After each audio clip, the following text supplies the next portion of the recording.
नमस्कार, मी प्रबोधिनी Gaikwad. लोकवाहिनी media Maharashtra top 10 मध्ये आपलं स्वागत आहे.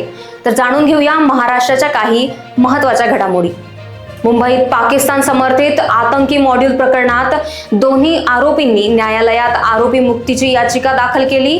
एसटीच्या पुराव्यांवर प्रश्न.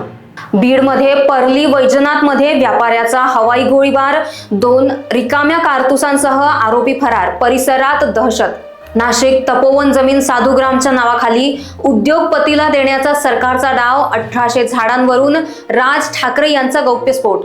मुंबई युवा काँग्रेसने भटक्या कुत्र्यांवरील सर्वोच्च न्यायालयाच्या आदेशावर पुनर्विचार करण्याची मागणी केली. लातूरमध्ये उपमुख्यमंत्री शिंदेंचे उदगीरला स्वतंत्र जिल्हा बनवण्याचे विश्वासदर्शक आश्वासन.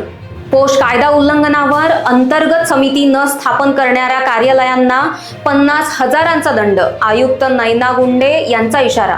पालघरमध्ये एनजीओच्या हस्तक्षेपानंतर 10 आदिवासी कुटुंबियांना बंधुआ मजुरीतून मुक्त केले.